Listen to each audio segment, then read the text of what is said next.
Hey y'all,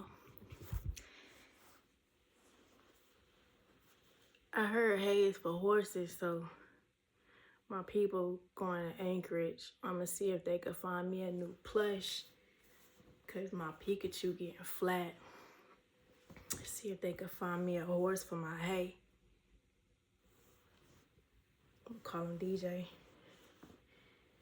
Divine Journey. Thought it was about you. Man, listen. I said something's coming. I said it. Prophesy, you say. I think I've been doing it since I was little.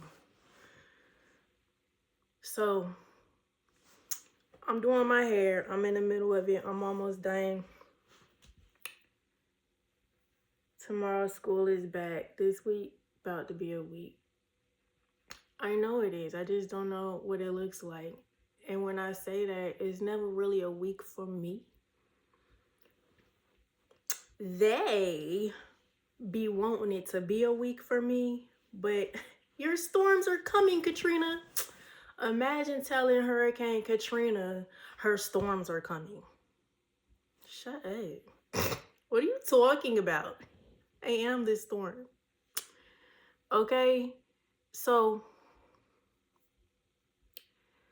I'm minding my business in my peace. I'm setting up my room differently and everything, looks a little more roomy and whatnot, right?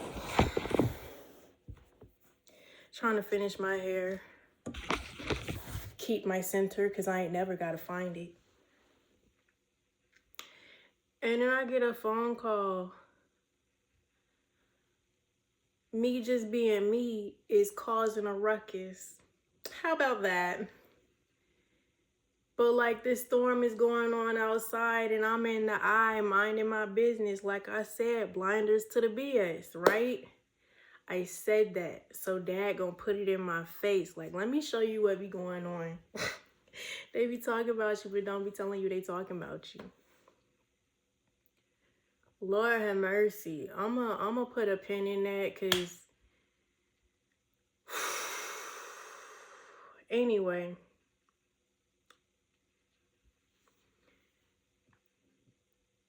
Beware of the tests that come up, not only to test your faith, but your fruits of the spirit. Okay. And those of you that think that you can try people who have ripe fruits of the spirit, who are gentle as a dove and wise as serpents, but you can't tell because that dove just looks so sweet, it gotta be stupid. Mind yourself. Because as bright as a light somebody carries, they had to come through some darkness to earn that. You feel me? It just didn't take over them. But you can summon it. That's why fruits of the spirit are so importante. Muy importante. And I don't know why I'm speaking in Spanish like that and why I grabbed this Bible. It's an English Standard Version.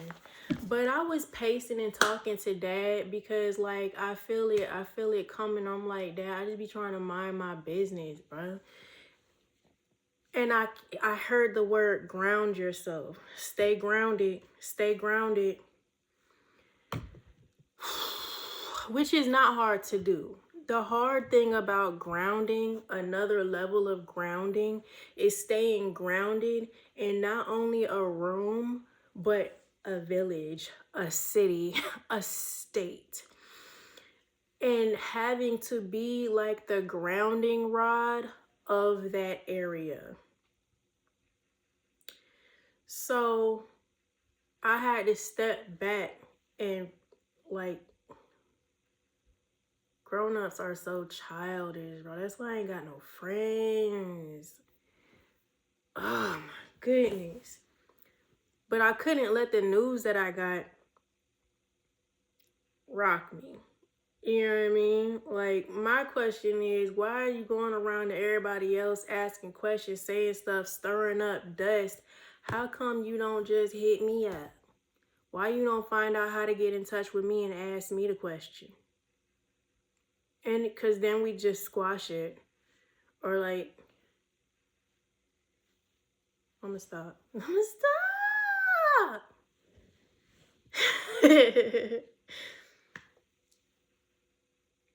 And so I had to sit with myself and say, you know what? Because it's all a test. There are no new devils on levels. It's new levels, and them same devils come with a new mask, maybe.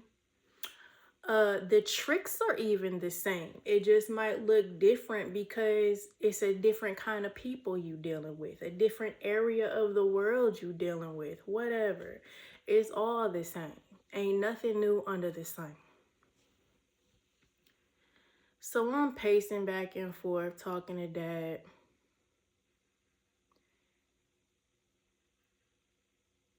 And he reminded me of the things I had just said on the last video I did. Like, see what happens when I put it in your face? Not the flies.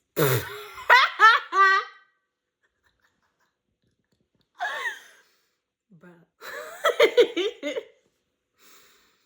Like, got it, Dad. Okay, so now it's one thing to be able to ignore it and be in my bubble and be unbothered and have them upset within themselves because I'm unbothered with the BS.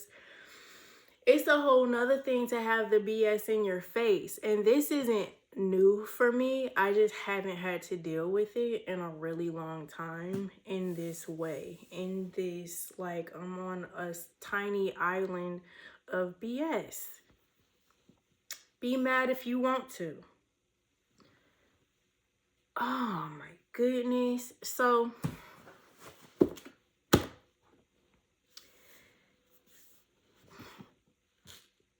I opened my Bible, right? Remember I said I don't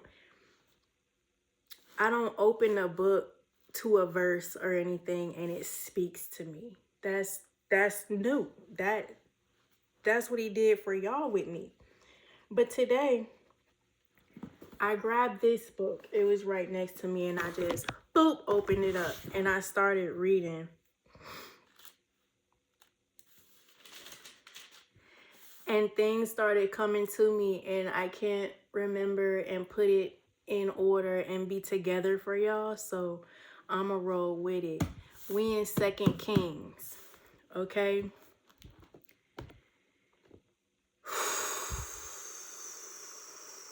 I hope something I just said makes sense. It'll make sense down the road because I'm trying to keep details that would make this messy because I don't like to be a messy person, but like, how do you tell, how do you share, now I understand why people use stories in the Bible instead of their real stories, because and I also understand why he has me wait before I say something or release something.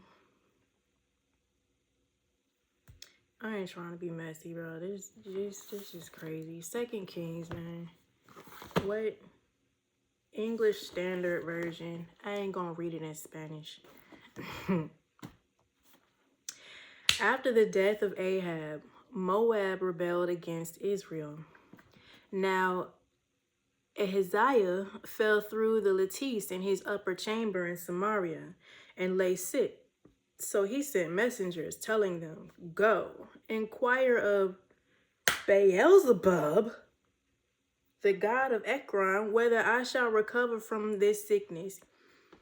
I don't know why, whatever. It ain't like I ain't never heard this before. Anyway, but the but the angel of the Lord said to Elijah the Tishbite, "Arise, go to meet the messengers of the king of Samaria and say to them, is it because there is no God in Israel that you are going to inquire of Beelzebub, the god of Ekron? Now, therefore, Thus says the Lord, you shall not come down from the bed to which you have gone up, but you shall surely die. So Elijah went. The messengers returned to the king, and he said to them, why have you returned? And they said to him, there came a man to meet us and said to us, go back to the king who sent you and say to him, thus says the Lord, is it because there is no God in Israel that you are sending to inquire of Baal, that God of Ekron, the God of Ekron? Therefore you shall not come down from the bed to which you have gone up, but you shall surely die. He said to them, what kind of man was he who came to meet you and told you these things? They answered him, he wore a garment of hair with a belt of leather around his waist. And he said, it is Elijah the Tishbite.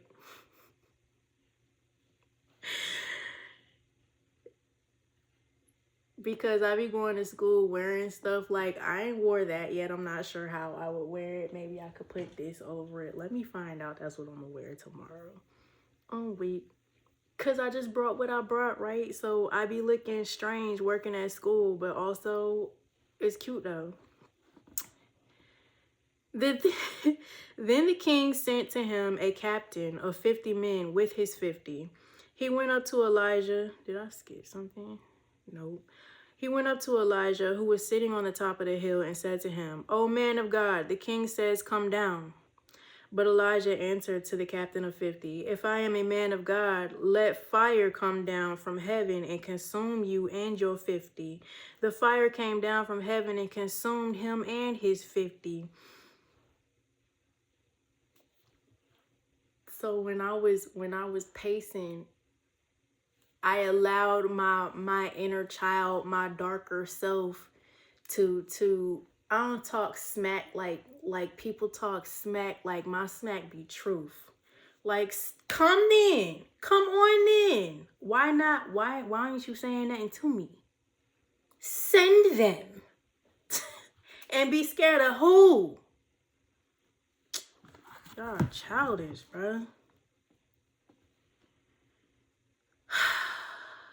My daddy sends me. Be careful. But Elijah answered to him, oh man of God, okay. Again, the king sent him another captain of 50 men, and with his 50 he answered and said to him, O man of God, this is the king's order. Come down quickly. But Elijah answered to them, if I am a man of God, let fire come down from heaven and consume you and your 50. Then the fire of God came down from heaven and consumed him and his 50. Again, the king sent the captain of a third 50 with his 50. Childish. And the third captain of 50 went up and came and fell on his knees before Elijah and entreated him.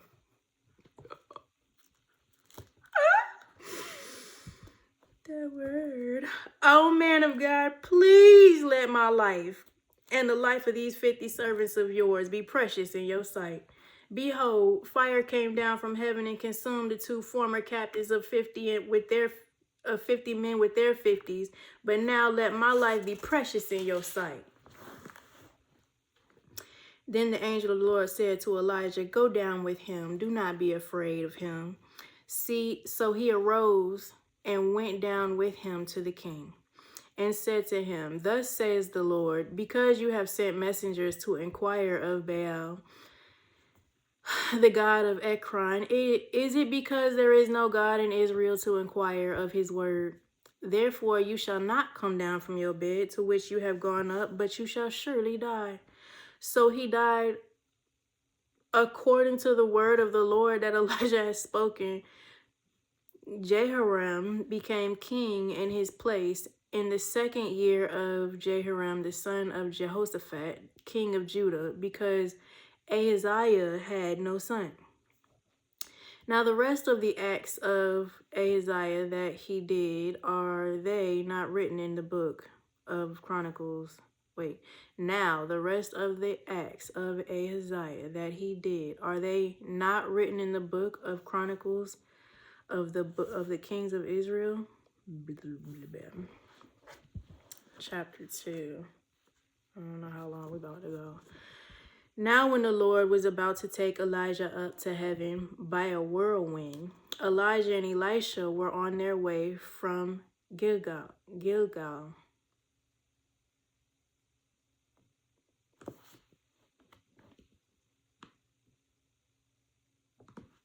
I can see myself as Elijah and Elisha, but if I'm Elisha, who is Elijah?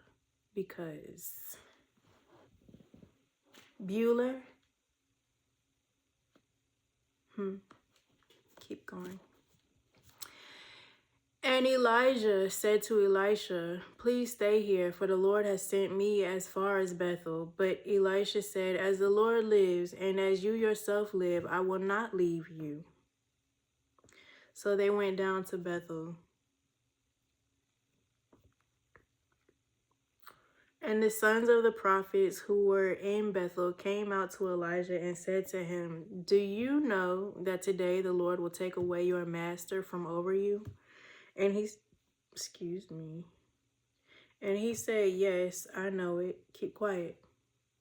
Elijah said to him, "Elisha, please stay here, for the Lord has sent me to Jericho." But he said, "As the Lord lives, as you yourself live, I will not leave you." So they came to Jericho.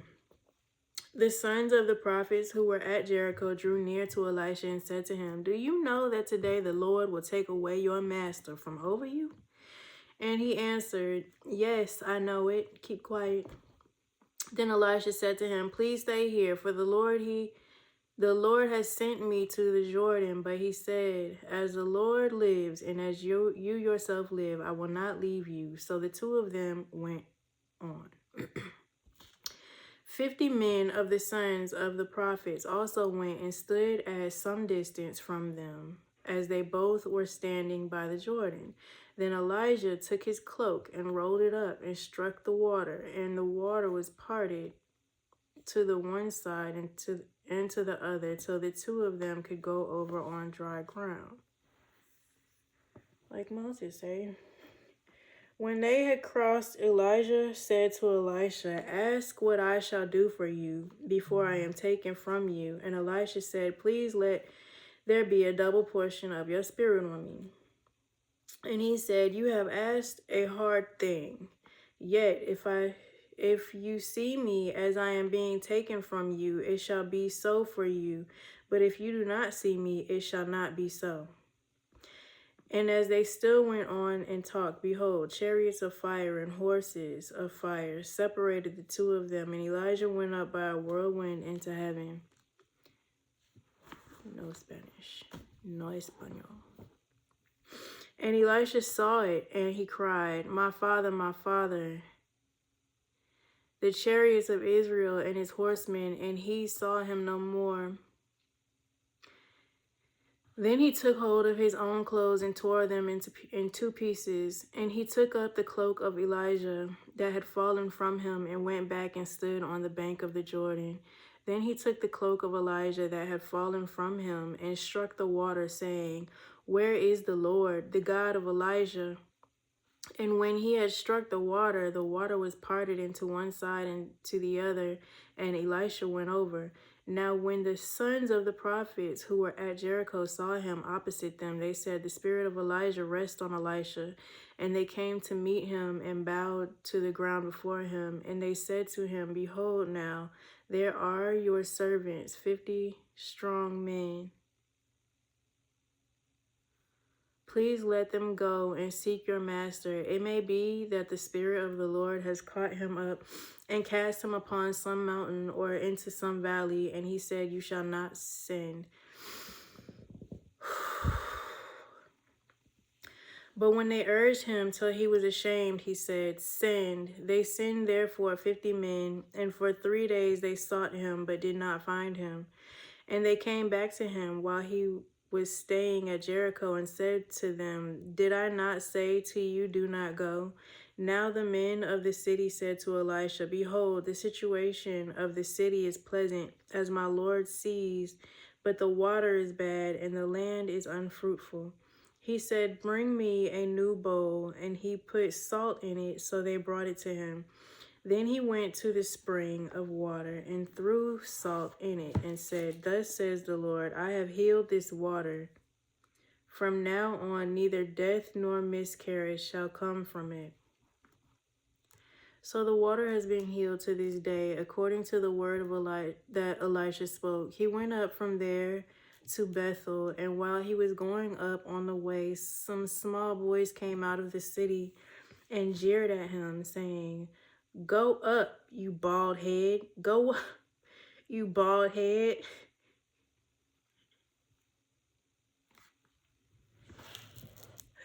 Stop. It's a spirit that calls me Big Back. And he turned around, and when he saw them, he cursed them in the name of the Lord. And 2 she-bears came out of the woods and tore 42 of the boys. From there he went on to Mount Carmel, and from there he returned to Samaria. My battery about to die.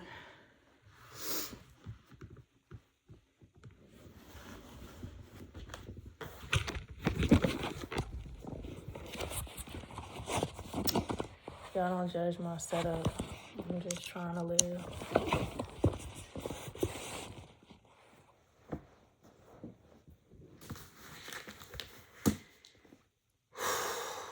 In the 18th year of Jehoshaphat, king of Judah, Jehoram, the son of Ahab, became king over Israel and Samaria, and he reigned 12 years. He did what was evil in the sight of the Lord, though not like his father and mother, for he put away the pillar of Baal that his father had made. He did what was evil in the sight of the Lord, though not like his father and mother. Nevertheless, he clung to the sin of Jeroboam, the son of Nebat, which he made Israel to sin. He did not depart from it. Mesha, king of Moab, was a sheep breeder, and he had to deliver to the king of Israel 100,000 lambs and the wool of 100,000 rams. But when Ahab died, the king of Moab rebelled against the king of Israel.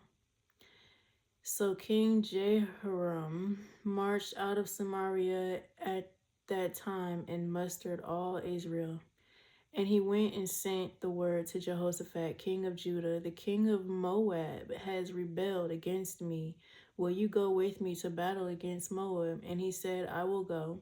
I am as you are, my people as your people, my horses as your horses." What's up with these horses? Then he said, by which way shall we march?" Jehoram answered, "By the way of the wilderness of Edom." So the king of Israel went with the king of Judah and the king of Edom, and when they had made a circuitous march of 7 days, there was no water for the army or for the animals that followed them. Then the king of Israel said, "Alas, the Lord has called these 3 kings to give them into the hand of Moab." And Jehoshaphat said, "Is there no prophet of the Lord here, through whom we may inquire of the Lord?" Then the one king of Israel's servants answered, "Elisha, the son of Shaphat, is here, who poured water on the hands of Elijah." And Jehoshaphat said, "The word of the Lord is with him." So king of Israel and Jehoshaphat and king of Edom went down to him.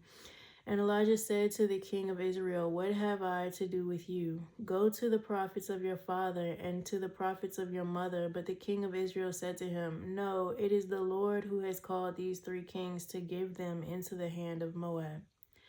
And Elisha said, "As the Lord of hosts lives, before whom I stand, were it not that I have regard for Jehoshaphat, the king of Judah, I would neither look at you nor see you. But now bring me a musician." And when the musician played, the hand of the Lord came upon him. And he said, "Thus says the Lord, I will make this dry stream full of pools. For thus says the Lord, you shall not see wind or rain, but that my bad. This dry stream bed full of pools. For thus says the Lord, you shall not see wind or rain, but that stream bed shall be filled with water, so that you shall drink, you, your livestock, and your animals. This is a light thing in the sight of the Lord. He will also give the Moabites into your hand, and you shall attack every fortified city and every choice city, and shall fell every good tree and stop up all springs of water and ruin every good piece of land with stones. The next morning, about the time of offering the sacrifice, behold, water came from the direction of Edom till the country was filled with water. When all the Moabites heard that the king had come up to fight against them, all were able to put on armor. From the youngest to the oldest were called out and were drawn up at the border. 22. And when they rose early in the morning and the sun shone on the water, the Moabites saw the water opposite them as red as blood. And they said, this is blood. The kings have surely fought together and struck one another down. Now then, Moab to the spoil. But when they came to the camp of Israel, the Israelites rose and struck the Moabites till they fled before them. And they went forward, striking the Moabites as they went. And they overthrew the cities on every good piece of land. Every man threw a stone until it was covered. They stopped every spring of water and fell all the good trees till only its stones were left in Kirharaseth. And slingers surrounded and attacked it. When the king of Moab saw that the battle was going against him, he took him and 700 swordsmen to break through opposite the king of Edom, but they could not. Then he took the oldest son, who was to reign in his place, and offered him for a burnt offering on the wall. And there came great wrath against Israel, and they withdrew from him and returned to their own land.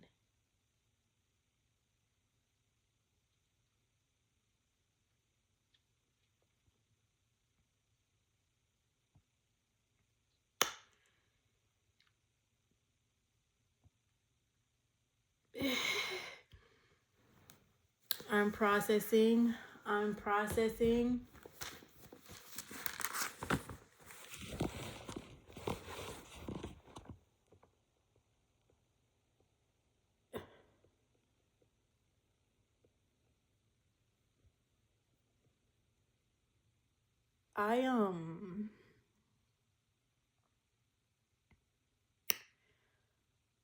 I'ma just leave this at walk with me. Because what?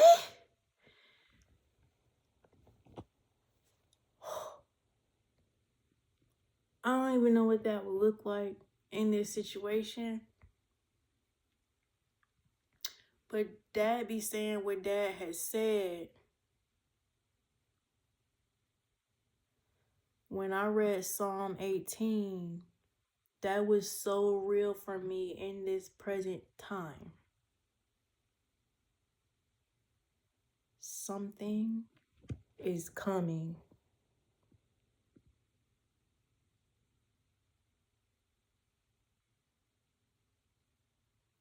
And I don't have the words for what I'm feeling,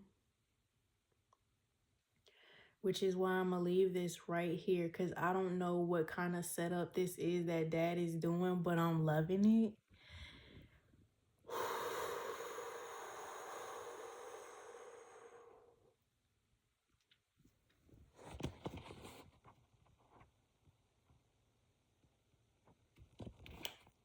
Walk with me.